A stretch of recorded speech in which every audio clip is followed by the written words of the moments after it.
سبحان الله والحمد لله ولا إله إلا الله والله أكبر ولا حول ولا قوة إلا بالله العلي العظيم.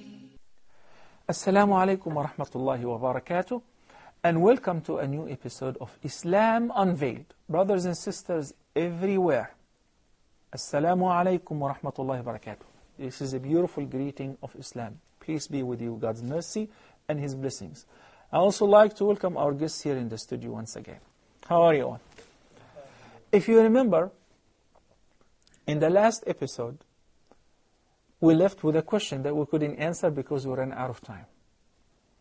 The question was, after we defined the term Islam and what it means, the question was that what if somebody is interested to become a Muslim, but he or she isn't ready to fulfill the commandments which God requires from a Muslim to do? That he is not ready to fast for 30 days, or he doesn't think that he is ready to perform pilgrimage now, or. What should he or she do? We say, and Allah knows best, that the most important thing, that one should not die but in a state of belief. Allah the Almighty says in the Qur'an that Allah forgives all sins except for one sin. That sin is to set partners to Him in worship. People who are very righteous and very generous, but they do not believe in the oneness of God. God would definitely reward them in this life, but in the hereafter, they will have no credit, because they were not doing that for the sake of the true God. They were doing it for whatever. They missed the right direction. So God says that He does not forgive certain partners to Him. Am I saying it is okay to become a Muslim and you don't have to pray? Or am I saying that just saying that there is no God worthy of worship but only one God, and Muhammad is His messenger, would be sufficient to give you salvation on the Day of Judgment by itself? No, I'm not saying that. I'm saying it is definitely necessary for any person to be able to enter heaven on the Day of Judgment, to believe in the oneness of God, to believe in the prophethood of Muhammad, peace be upon him, and also to fulfill the commandments of God, to do what He wanted us to do, and to abstain from His prohibitions as much as we can. We do our best to fulfill that. But what if somebody is not ready, because you cannot do everything at once. You cannot overnight change from a person who is so wicked, alcoholic, every night with a different woman, and now you read the Qur'an or somebody informed you about Islam, you want to become a Muslim. It is very difficult for ordinary people to change 180 overnight. So it would take time gradually. As long as you are in the process of change, may Allah the Almighty pardon you. But the most important thing is to seize the opportunity and accept Islam and submit yourself and surrender totally your will, your free will, to the will of Allah the Almighty. In case that you die in this condition, you have a credit before Allah the Almighty that you believed in His oneness. And now, in this episode, after praising Allah the Almighty and sending the best peace and salutation upon His Prophet Muhammad, peace be upon him, we're going to live with another concept in Islam, which is the most important concept, the concept of God. Who is God? Who is the Lord of Muslims? Whom do Muslims worship? We have heard so many rumors and stereotyping about Muslims and what they worship. And today, we're going to unveil the truth. Allah is the personal name of the Muslims' God. Muslims and the believers worship only Allah. The word Allah is a proper noun, which means in Arabic, the only God who is worthy of worship. Nothing else can be called this name other than Allah the Almighty. The term Allah has no plural or gender, and this shows the uniqueness of this term when compared with the word God in English, for instance. Because God has plural, which is gods. And many people actually worship more than one God. Some people worship 3 in one. or 1 in 3. And some people worship animals, and some people worship angels, and some people, humans, intelligent people, worship Satan worshippers. Not only that, some worship stones. They carve stones by themselves, by their own hands, and they worship them. So they have gods. Some worship the sun, the moon, the stars, etc. Countless false deities. But in Islam, Allah is a personal name of the only true God who is worthy of worship. And no one besides Allah should be taken as God. Also, the word God, its feminine in English is goddess. But in Islam, the word Allah, the personal name of the ultimate true God who is worthy of worship, has no plural or gender. It is very interesting to know that the word Allah is also the name of God in Aramaic, which is the language of Jesus, peace be upon him. This language, Aramaic, is a sister language to Arabic. To Muslims, Allah is the Almighty Creator and Sustainer. So in order to grasp on the meaning of worship and who is God in Islam, we have to look at it this way. First of all, we gotta believe that the creation needs a creator. And the creator has to be only one. Otherwise, if it was more than one, they would fight together with the first dispute, and that would lead to a chaos. The Qur'an recorded all of that and proved logically that this magnificent creation, which is amongst its items, the heavens, earth, humans, jinn and angels, stars, sun, the moon, maybe aliens, animals and insects, these are some of the members of the creatures of the only true creator. Okay, imagine somebody made something, created something, and he ignored it. It would die, it would vanish. But the creator, the almighty creator, he is also the sustainer, because he created us and he's sustaining for us our provisions. The provision of every single one of us, fulfilling our needs, and also the needs of other living creatures, animals, jinn, angels, insects, the microbes, and the microorganisms, and the viruses. Allah the Almighty is the one who is a sustainer, who's sustaining the provision of every living creature. In one verse in the Qur'an, Allah the Almighty says, وَمَا مِن دَابَّةٍ فِي الْأَرْضِ إِلَّا عَلَى اللَّهِ رِزْقُهَا. Which means, and there is not a single living creature that crawls or walks on earth, but its provision is due upon God. No one else can provide others, not even himself or herself, but only God, and by His leave or His permission. He's the one who orders the sky or the clouds to send down the rain in order to fall on a fertile land to bring forth fruits and vegetations, so that we will eat and the livestock would eat, and we can also eat the flesh of the livestock, and the cycle would go on and on and on. A very simple act. If God withholds the rain, what will happen? A drought, famine, and people will die, and animals will vanish. Death. No rain, no water, that equals death. What about if water comes in abundance, more than our need? What will happen? Floods, disasters, hurricanes, tornadoes, that also would lead to death. So God, the Creator, the Sustainer, is the one who's controlling all of that and keeping balance, so that the sun would not draw any further, or otherwise it would burn us. If only 1 millimeter the sun would draw nearer to the earth, it will burn every living creature. Also, if the sun moves away a little bit, we'll freeze.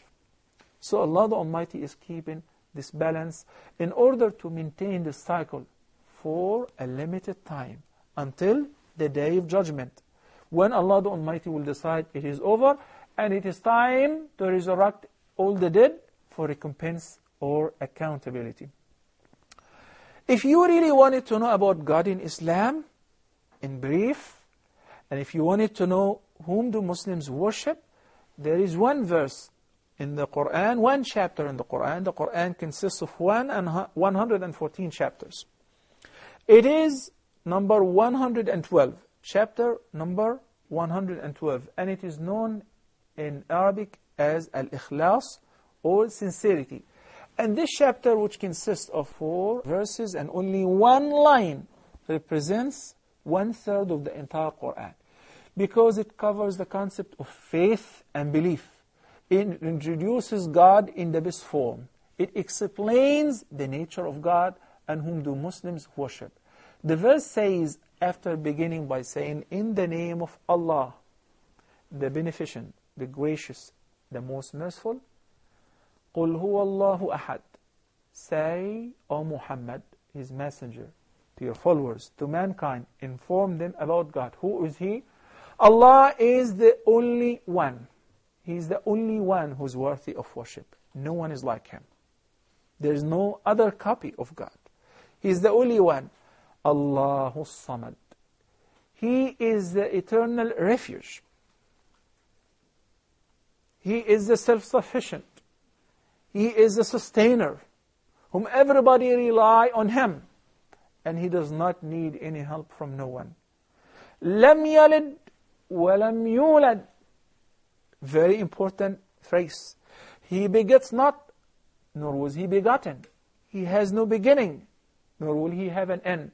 He is the eternal. He is the everlasting. He has no beginning, and He doesn't have children, nor does He need to have children.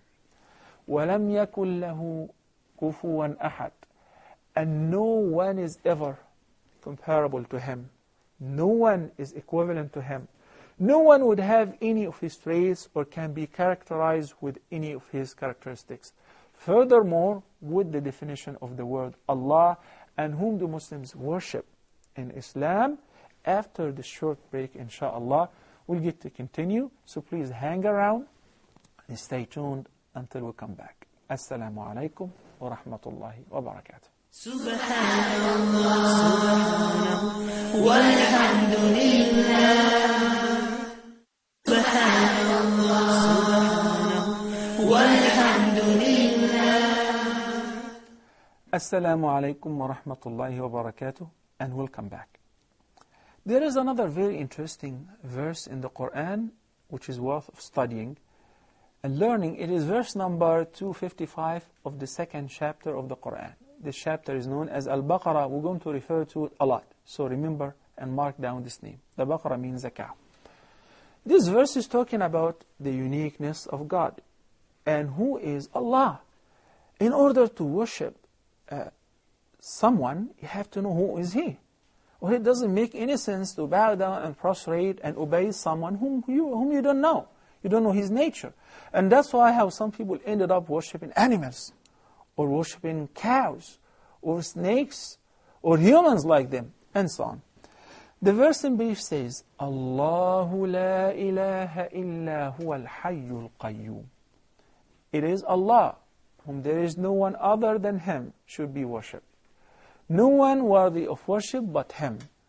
Al-Hayy, the ever-living. No one is ever-living but Allah. What happened to your grandparents and great-great-grandparents? What happened to all the prophets before Muhammad and to Muhammad, peace be upon him? Everybody dies. Every living creature shall die. And this is what God concluded in the Qur'an. كُلُّ شَيْءٍ هَالِكٌ إِلَّا وَجْهَهُ. Everything will vanish, everything will perish except Him. Al-Hayy, Al-Qayyum, the everlasting sustainer. So He sustains for every living creature. He created and He sustains constantly. And it is just beyond imagination. How can you imagine to provide for billions and billions of living creatures, not just humans and other creatures at the same time, and paying attention to the needs of every single one without getting tired? That must be God. That should be Allah. And no one would have this quality but only one. That is Allah. So the second quality in the verse, besides being the only one, the ever-living, the third would be Al-Qayyum, the sustainer. The next one is very interesting. لا تأخذه سنة ولا نوم. Before I give you the meaning of this, I want to tell you an incident that happened with Prophet Moses, peace be upon him. Prophet Moses was one of the prophets of Islam, because all the prophets came to preach the oneness of God. And Islam is to surrender yourself and submit yourself and your will to the will of only one God. So he once was asked by one of his followers. He said, Moses, does God sleep? So Moses, peace be upon him, asked Allah the Almighty the same question. He said, I have been asked, do you sleep? What is the answer? He said, in order to answer this question, I want you to carry 2 flasks, 2 glasses overnight and keep standing. Don't go to sleep. And be sure not to fall asleep. So he did. After 1/3 of the night had passed already, Moses was so tired because he was standing and carrying the 2 flasks in 2 hands. So he wanted to rest, but he remembered that he should not sleep.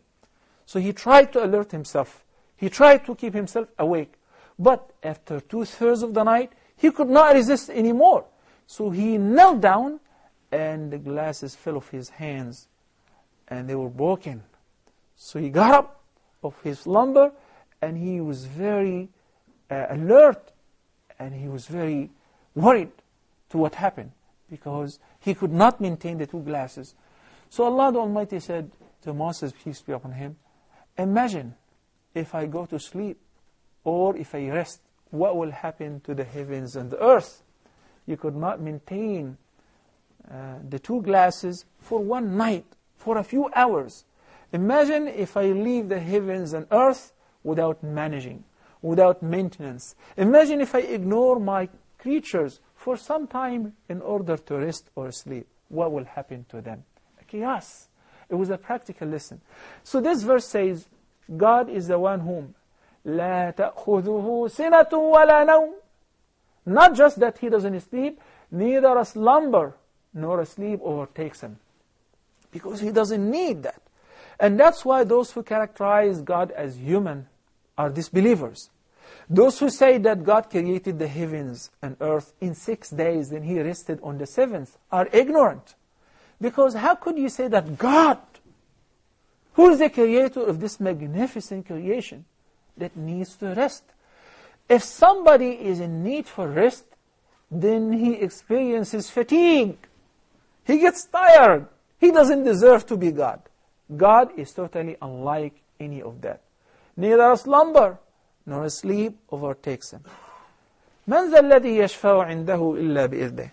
Who is He that who can intercede with Him without His permission? Intercession is a subject that inshallah we will single out a whole episode to speak about it. So we will postpone it until later on. To Him belongs the heavens and the earth and what they contain. They're His. He created them and He created everything, so they should belong to Him. أَنْ يَعْلَمُ مَا بَيْنَ أَيْدِيهِمْ وَمَا خَلْفَهُم. He knows everything about His creatures in this life, and He knows what will happen to them in the hereafter. As a matter of fact, that has been explained furthermore by Prophet Muhammad, peace be upon him, who said that 50,000 years before Allah created the heavens and the earth, He recorded in a book that is preserved with Him the knowledge of everything that will happen to us before even we were created. How long you will live, how much food you will need in your life, when will you die, where and when will you get married, and how you will meet your life mate. All of that have been known by Allah by His infinite knowledge. While no one knows anything about Him, nor can encompass anything of His knowledge except by His leave. All the knowledge which we achieve in this life, we only achieve because He permitted us to learn it. He encouraged us to learn, but no matter how much we learn, it is nothing compared to the knowledge, the infinite knowledge of Allah the Almighty. Well, I'm afraid that we're going to end up this episode before answering some of your questions. So I will tackle some of those questions, and hopefully, inshallah, next episode we'll continue explaining the concept of God, Allah, in Islam. What's your name? My name is Khalid. I am from Bosnia and I have a question. Okay. The Prophet, peace be upon him, said, then we can ponder the creations of Allah, but we can't ponder the essence of Allah. Why is that? And is Islam still a religion of reason, logic and proof, even we are not allowed to think about such things? This is indeed an excellent question. It is very, very advanced. You are taking us to a very advanced level. It is indeed a fact that Prophet Muhammad, the Prophet of Islam, said that if you want to know about Allah, then ponder and reflect upon His creatures, His creation. If you like the heavens and their structure, if you like the earth and the mountains, the sun and the moon, and you think that their creation is so great, the greatest one is the one who created them. So He encouraged us to ponder upon the creation. But He said, do not think about the being of the Creator. Why? Because in order to think about something, that means you have to visualize it. And in fact, no one have ever managed to visualize Allah, not even in a dream. Prophet Moses just got to speak to Allah, but he haven't seen Him. No one have seen Allah. Only in the hereafter in heaven we'll get to see Allah the Almighty in heaven for those who will enter paradise. Prophet Moses, it has been recorded in the Qur'an and in the original text of the Old Testament that he wanted to see God. Right? What happened? He said, Rabbi arini anzur ilayk. I want to see you. He said, you can't. Your access is very limited. You cannot encompass seeing me. I'm beyond space. I'm above all. I'm the most magnificent. I'm the greatest light. So he insisted. So Allah the Almighty made a deal with him. He said, I'm going to expose a very little bit, a ray of my light to the mountain, one of the mountains in Sinai. If the mountain can stand the glow of this light, then you will be able to see me.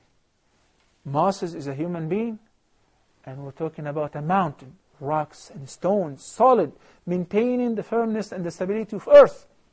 And once Allah the Almighty allowed just a small beam of His light to shed on the mountain, it collapsed and turned into dust.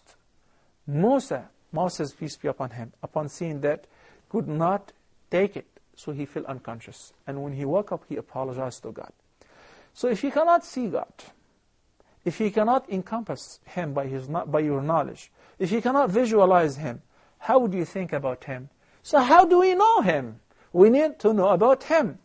Allah the Almighty did us the best favor. He sent to us the messengers, and He revealed unto them His words in order to explain to us who is God, what are His beautiful traits, and how do we worship Him, what does He want from us, and how can we see Him in the hereafter. And the biggest proof that Islam is a religion of reasoning and logic, many Quranic verses trying to prove and establish the oneness of God with reason and logic. For instance, a verse which says, لَوْ كَانَ فِيهِمَا آلِهَةٌ إِلَّا اللَّهُ لَفَسَدَتَا.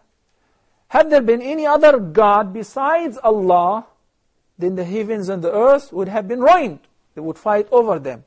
Furthermore, talking about the humanship of Jesus, peace be upon Him, and His mother, and the virgin birth of Jesus, and it's just one of the miracles that Allah made, and Jesus is not the Son of God, nor is He God. He said, مَا الْمَسِيحُ ابْنُ مَرْيَمَ إِلَّا رَسُولٌ قَدْ خَلَتْ مِنْ قَبِلِهِ الرُّسُلُ وَأُمُّهُ صِدِّيقَةٌ كَانَا يَأْكُلَانِ الطَّعَامِ.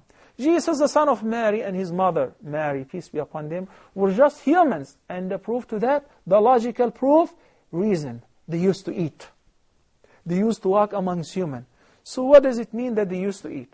They used to eat, that means eat, drink, defecate, urinate, answer the call of nature, sleep. These are the traits of a human being who is in need. If you do not eat, what will happen to you? You will die. If you do not drink for 3-4 days, you will die. But God is ever living, and He is a sustainer. He does not die because He does not need to eat nor to drink. And obviously, not to sleep. So there are so many verses, just the time would not allow us to cover some more that would reason and invite not just the believers, but mankind in general to think, reflect, and ponder in order to come to the conclusion that there has got to be one Creator, one God who's worth of worship. That's Allah alone. Brothers and sisters, unfortunately we ran out of time. And until next time, I leave you in peace. Wassalamu alaikum wa rahmatullahi wa barakatuh. Subhanallah walhamdulillah wa la ilaha illallah wallahu akbar wa la hawla wa la quwwata illa billahi al-aliyyil azim. Glory be to Allah, all praise to Allah. There is no God but Allah. Allah is great. All power and might belong to Allah, the Most High.